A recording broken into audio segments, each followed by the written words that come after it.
السلام علیکم۔ وعلیکم السلام۔ آپ نے نئی پارٹی لانچ کی ہے، پاکستان نیشنل پارٹی پارلیمنٹیرین، تو اس میں آپ کا منشور تو خیر آپ کانفرنس میں بھی بتایا آپ نے، تو اس کے علاوہ ہماری عوام کو کیا میسیج دیں گے؟ دیکھیں جی، پاکستان کی عوام کے لیے میرا میسیج ہے کہ وہ سب سے پہلے ہم سندھی، پنجابی، بلوچی، پٹھان، کشمیری، مہاجر، سرائکی سے نکل کر پاکستانی بنے۔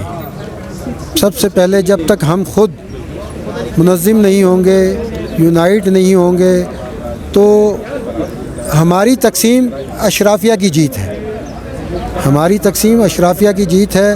اور اگر ہم اکٹھے نہیں ہوئے، ہم اپنے مفادات کے تحفظ کے لیے، اپنے حقوق کے تحفظ کے لیے اسٹرینتھن نہیں ہوئے، تو پھر ہم اسی نظام کا شکار رہیں گے اور یہی لوگ ہم پر مسلط بھی رہیں گے۔ دوسری بات یہ ہے پاکستان کے لوگوں کے لیے کہ کم از کم خدا را تھوڑا سا سمجھیں، اور یہ جو لوگ ہیں آپ کو پچھلے 77 سال سے ایک ٹرک کی بتی کے پیچھے لگا دیتے ہیں، آپ کو بیوقوف بناتے چلے ہیں۔ جب یہ اقتدار میں آتے ہیں تو نٹ سنگل لیجسلیشن، کوئی ایک قانون عوامی بہبود کا نہیں بناتے، یہ تعلیمی نظام کو نہیں بدلتے، یہ عدالتی نظام کو نہیں بدلتے، یہ ہیلتھ انفراسٹرکچر کو ٹھیک نہیں کرتے، یہ ملک میں امن و امان کے لیے کام نہیں کرتے، کیونکہ یہ اس سارے نظام کے بینیفیشری ہیں، اور یہ چاہتے ہیں کہ قوم اسی طرح ہینڈی کیپ رہے اور ہر چھوٹے چھوٹے کام کے لیے ان کے دروازوں پہ آئے۔ پاکستان نیشنل پارٹی پارلیمنٹیرین یہ چاہتی ہے کہ بلدیاتی اداروں کو اسٹرینتھن کیا جائے، پارلیمنٹیرین کے لیے بھی ایک کوڈ آف کنڈکٹ لایا جائے، اور پارلیمنٹیرین کو پابند کیا جائے کہ جو پارلیمنٹ میں آتا ہے عوام کے ووٹوں سے اتنا سرمایہ لگا کے، وہ کم از کم سالانہ عوامی مفاد کے 4-5 بل ٹیبل کرے، جو نہیں کرتا اس پہ نااہلی لاگو ہونی چاہیے، کیونکہ یہ آپ دیکھیں کہ 342 میں 300 تو خاموش بیٹھے رہتے ہیں، تو اور جب وہ آتے ہیں کہ جی لوگوں کی قسمت بدلیں گے، تو آپ دیکھ لیں کہ وہ اگر پسماندہ علاقوں سے آتے ہیں اور ان کے اثاثے کیا ہوتے ہیں، 4-5 سال میں ان کے اثاثے پہاڑ کی طرح بلند ہو جاتے ہیں۔ تو اس کا مطلب ہے وہ اپنے جو کاروبار کو ترقی دے سکتے ہیں پاکستان کو بھی دے سکتے ہیں۔ مسئلہ پرابلم صرف اور صرف جو ہے نا نیتوں کا ہے۔ اگر ہم اپنی نیتیں ٹھیک کر لیں، پرخلوص ہو جائیں پاکستان اور پاکستان کے لوگوں کے ساتھ مخلص ہو جائیں، تو انشاءاللہ ہم اپنے تمام ٹارگیٹ اچیو کر لیں گے۔ اچھا، سب سے اہم بات یہ ہے کہ کوئی بھی پارٹی آتی ہے، جب اقتدار میں آتی ہے تو وہ IMF کے پروگرام کے تحت وہ چلتی ہے، تو آپ کیا ایسا لانے جا رہے ہیں جس سے ہماری IMF سے بھی جان چھوٹے اور عوام کو ڈلیور ہو؟ دیکھیں جی، سب سے پہلے تو فائنینشیل ڈسپلن میں جو ہے FBR کی مکمل اوورہالنگ۔ دیکھیں جو چیئرمین FBR تھے سابق شبر زیدی صاحب، انہوں نے کہا تھا کہ ہمیں اتنے ملازمین کی ضرورت ہی نہیں ہے، ہمارے لیے تو صرف 1600 ملازمین بہت ہے، 16,000 ملازمین کو اگر آپ گھر بٹھا کے تنخواہ دے دیں۔ تو یہ جو اداروں کی ریسٹرکچرنگ ہے، ٹیکس چوری ہے، ڈیجیٹلائزیشن کرنی ہے، ہم نے اکانومی کو ڈیجیٹل کرنا ہے، ہم نے کیش ہینڈلنگ کا خاتمہ کرنا ہے۔ دیکھیں جب آپ کارڈ سے یا آن لائن پیمنٹ کریں تو ٹیکس آٹومیٹیکلی حکومت کے خزانے میں چلا جائے۔ جب آپ کیش پیمنٹ کرتے ہیں تو جو آپ کی، میں منیمم بتا رہا ہوں کہ جو ہماری صرف فوڈ چین ہے، کم از کم 400-500 ارب سالانہ چوری کرتی ہے، صرف فوڈ چین۔ جو کیش پیمنٹ ہوتی ہے اس پہ وہ جو 10-15% ہم سے لیتے ہیں وہ جمع ہی نہیں ہوتا، وہ اس کو اپنا سسٹم کے تحت لاتے ہی نہیں۔ آپ یہ کوئی بات دس از این اوپن سیکریٹ۔ تو خرابیاں ہم میں ہیں، میں بھی انسان ہوں، وہ بھی انسان ہے۔ ٹھیک کرنے کے لیے ایک نظام ہونا چاہیے، اور نظام ہونا چاہیے خودکار، کسی شخصیت بیس نہ ہو، تو انشاءاللہ ہم خودکار نظام کی طرف جائیں گے۔ میں آپ کو ایک مثال دوں، برطانیہ میں 2005 میں 7 بم دھماکے ہو گئے، 7/7 جسے کہتے ہیں۔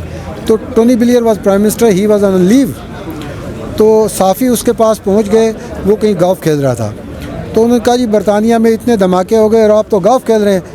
اس نے کہا تو دین وٹ، آئی ایم آن لیو، میں اپنی چھٹی کی ہے، برطانیہ میں ایک نظام موجود ہے، میں اگر وہاں ہوں گا بھی تو کیا کر لوں گا؟ اس نے کہا میں کیا کر لوں گا؟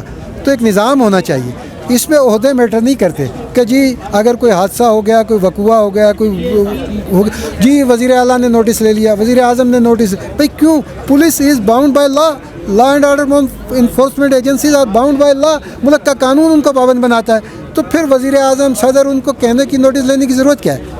تو ہم قانون کو نہیں، تو تو بات یہ ہے کہ قانون خودکار ہونا چاہیے. وہ انہوں نے ہینڈی کیپ رکھا ہوا ہے. آپ چھوٹی سی چھوٹی چیز کے لیے مفلوج ہیں.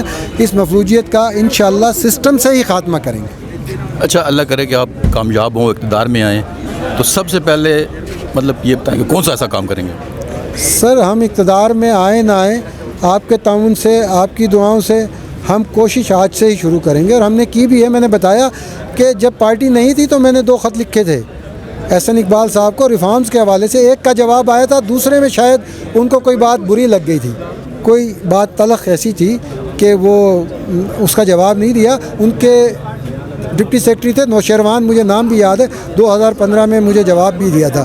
تو ایسا نہیں کہ ہم کوشش پہلے بھی کرتے آئے ہیں. اور پہلا کام جو ہے پاکستان میں انشاءاللہ اگر ہم اس طرح اسٹرینتھن ہوئے تو آئین اور قانون میں مکمل ریفارمز لائیں گے اور ہر ادارے کو آئین اور قانون کے مطابق اسٹرینتھن کریں گے. تمام لوگوں کو انکلوڈنگ سرکاری ملازمین, افسران, ججز, every one should be answerable. کوئی بھی قانون سے بالا نہیں ہوگا. ہر کوئی اب جب ہم رائے جیسی, میں ایک بتاؤں, چلے ہم اب آتے ہیں تو باتوں پہ بات آ جاتی ہے. وزیر اعظم صاحب نے اب یہ 6 روپے بجلی پہ کم کیے, اور ٹھیک ہے بہت اچھی بات ہے, اپریشیٹنگ پرائم منسٹر صاحب کو میں اپریشیٹ کرتا ہوں کہ انہوں نے قوم کے لیے, عوام کے لیے ایک اچھا ریلیف دیا. لیکن ساتھ ساتھ موبائل فون پہ وہ ٹون لگا دی جس پہ کروڑوں اربوں روپیہ ضائع کر دیا. بھائی یہ کیا بات ہے؟ اس طرح کے اقدامات تو نہیں ہونے چاہیے. تو بات یہ ہے کہ ہم جب رائی جیسی کامیابی کا پہاڑ جیسا کریڈٹ لیتے ہیں تو ہم اپنی پہاڑ جیسی غلطیوں پہ نادم کیوں نہیں ہوتے؟ ان پہ بھی آ کے کہیں کہ بھئی ٹھیک ہے یہ غلطی ہوئی. ہم اس پہ بھی اسی طرح پریس کانفرنس کریں, ہم اس پہ بھی اسی طرح لوگوں کو موبائل کے ذریعے سنائیں کہ بھئی یہ غلطی ہوئی, یہ خامیاں ہیں, یہ پرابلم. ان کو ہم چھپاتے ہیں. ان کو چھپانے کے لیے میڈیا بھی مینیج کرتے ہیں, پیسے بھی لگاتے ہیں, سب جھوٹ بھی بولتے ہیں. تو ہم کم از کم جھوٹ نہیں بولیں گے. اچھا آخر میں صحافیوں اور ذرائع ابلاغ کے لیے کوئی ہے آپ کے پاس؟ جی بالکل, صحافی جو ہے وہ ظاہر ہے کہتے ہیں نا کہ وہ ایک اس سارے معاملے میں انفارمیشن کو کہتے ہیں کہ وہ کیا کہتے ہیں, لوگوں کی ذہن سازی جو ہے بنیادی طور پہ وہ صحافی ہی کرتے ہیں, میڈیا کرتا ہے, سوشل میڈیا کرتا ہے. ان کے لیے میں خود میری آبزرویشن میں ہے کہ پریس میں ان کی تنخواہیں نہیں ہیں, سیلریز نہیں ہیں. اس پہ کوئی لیجسلیشن کی جائے گی اور ہر ضلع کی سطح پر آفیشیل پریس کلب بنائے جائیں گے اور اس کو ضرور اتنا مستحکم کیا جائے گا کہ وہاں کم از کم ان کے پیٹرول اور روزمرہ کے معاملات چل سکیں. جی بہت شکریہ.